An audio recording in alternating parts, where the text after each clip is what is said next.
जय माता दी, हर हर महादेव। आप सभी भक्तों को नवरात्रि आ रहे हैं, इसलिए नवरात्रि की बहुत बहुत बधाई। कल सुबह से इसका ब्रह्म मुहूर्त शुरू हो जाएगा। नवरात्रि में आप सभी लोग जो है ब्रह्म मुहूर्त में ही पूजा शुरू कर सकते हैं।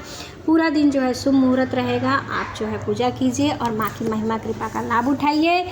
और इसमें जो हम सुन सकते हैं जिसमें राजा ने, वैश्य ने, जो राजा सूरत था, उनका ऋषि से प्रसन्न था, तो ऋषि उन्हें यही बताते हैं कि जो संसार की स्थिति, जन्म मरण की परंपरा बनाए रखने वाली माँ भगवती की महिमा ही इसमें बताई गई है। आप सभी जो है देख सकते हैं, इसमें यही महिमा बताई गई। वही जो है संसार की, वही जो है जब प्रसन्न होती है उन्हीं के द्वारा ये संसार चलता है। वही जो है इंसान को मोह में डाल देती, एक दूसरे के प्रति आकर्षण पैदा करती, जिसको हम मोह कहते हैं। कोई कितना भी जैसे हमारा रहता है कि इसने हमारा बुरा किया हो, जिससे प्रति जो है हमें नफ़रत आनी चाहिए, लेकिन उनकी कृपा ही रहती है कि उनकी कृपा से ही ऐसा होता है कि जो हमें उसके प्रति मोह पैदा होता है वही है। चाहे तो हमें मोह में डाल दें, चाहे तो हमें मोह से निकाल लें। वही संसार की स्थिति परंपरा बनाए रखने वाली।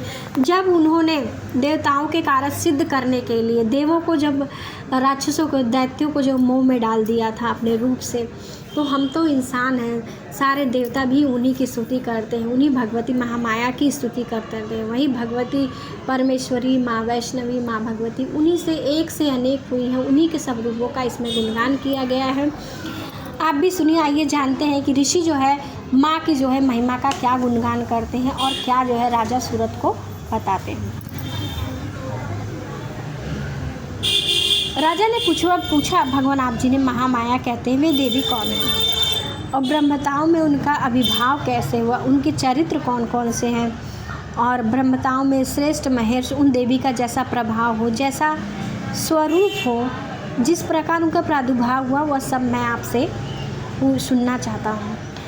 मेघा ऋषि की बात सुनकर जो है राजा के मन में उत्सुकता जाग गई। वो जानना जो है चाहते हैं कि वे भगवती कौन है, उनका मतलब अभिभाव कैसा, मतलब कि वो कैसे जो है संसार में उनकी उत्पत्ति हुई, कैसे उनके रूप की महिमा के गुणगान की, ये जानना चाहते हैं। और उनके जो पाठ के महिमा का जो गुणगान किया, उन्होंने कौन कौन से ऐसे कार्य किए जिसे वो सुनना चाहते थे। तो राजा सूरत ये सब जो है उनसे उनकी महिमा जानना चाहते हैं। और सब बोले कि मार्कंडेय ऋषि को बोले कि मैं आपके मुख से ही सब देवी की महिमा का सुनना चाहता हूँ। तो ऋषि बोले, राजन, वास्तव में तो वे देवी नित्य स्वरूपा ही कहलाती हैं, संपूर्ण जगत में उन्हीं का स्वरूप, और उन्होंने समस्त विश्व को व्याप्त कर रखा तथापि उनका प्रकट होना अनेक प्रकार से होता है, वह तुम मुझसे सुनो। ऋषि कहते हैं, राजन, वास्तव में वे देवी नित्य स्वरूपा हूँ। नित्य स्वरूप मतलब उनका कोई रूप नहीं है, कोई वही नहीं है, उनके रूप अनेक है। इतना उनका रूप है कि जिसकी हम महिमा ही गुणगान नहीं कर सकते। वो हर रूप में, हर कण कण में विद्यमान है, इसके लिए वो नित्य स्वरूपा है। और फिर भी उनका जो है समस्त विश्व के समस्त संसार पे उनका जो है प्रभाव है, उनका जो है महिमा है। अपने सब भक्तों को अपनी छाया डालती है। सब बच्चे उनके लिए, तो सारे बच्चे उन्हीं के हैं, चाहे वो अच्छा हो चाहे बुरा हो, लेकिन सब उन्हीं के हों। तो उनका बताते हैं, उनका प्रकट होना अनेक प्रकार, जिस प्रकार जो है माँ ने पृथ्वी पर प्रकट किया, जो है देवों को मुक्ति दिल, देवों का कार्य सिद्ध किया, और मनुष्य को जो हर संकट से मुक्ति किया, वो सुनाना चाहते हैं।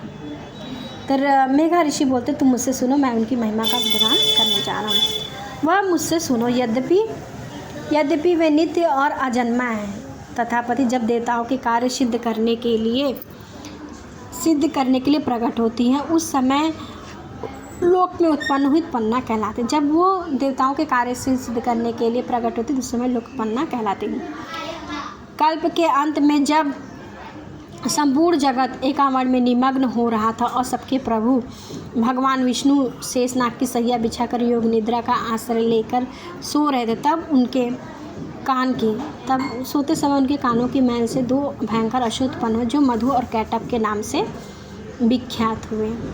वे दोनों ब्रह्मा जी का वध करने के लिए तैयार हो गए। भगवान विष्णु के नाभि कमल में विराजमान प्रजापति ब्रह्मा जी ब्रह्मा जी ने जब उन दोनों भयानक असुरों को अपने पास आया और भगवान को सोया हुआ देखा, तब एकाग्र छिद्र होकर उन्होंने भगवान विष्णु को जगाने के लिए उनको नेत्रों में निवास करने वाली योग निद्रा देवी का इस प्रकार से स्वतन आरंभ किया, जो इस विश्व की अधीश्वरी है, उत्पन्ना कहलाती हैं। उनका कहने का भाव ऋषि का ये है, जब संपूर्ण जगत निमग्न हो रहा था, जब अपने मस्त था, तो भगवान विष्णु शेषनाग की सैया बिछाकर सो रहे, तब उनके कानों से मैल गिरी, उससे 2 असुर उत्पन्न हुए, जिनका नाम मधु और कैटभ था। मधु और कैटभ को उस समय संसार में और कोई नहीं दिखा, ब्रह्मा जी दिखे, जो ब्रह्मा जी भगवान विष्णु के नाभि कमल में विराजमान थे। तो उन दोनों असुरों को ये लगा कि हमें अब ब्रह्मा जी को खा जाना चाहिए। ब्रह्मा जी उन्हें देख के काफ़ी डर गए थे। जब उन्होंने भगवान विष्णु को देखा तो उनके मन में संतुष्टि हुई कि चलो ये है तो मेरे जान की रक्षा हो जाएगी। जब ब्रह्मा जी ने देखा कि जब भगवान विष्णु सो रहे हैं और अब कैसे हुआ, तब उन्होंने ब्रह्मा जी ने माँ भगवती, माँ काली भी कह सकते हैं, जो माँ भगवती उन्हीं के अंग में जो है सो रही थी, योग निद्रा देवी जो भगवान विष्णु को सुलाए हुए थे, उन्हीं के नेत्र, बाहु, हृदय वक्षस्थल से सो रही थी। तब उन्होंने भगवान ब्रह्मा जी ने उनकी स्तुति की। आइए उनकी स्तुति कैसे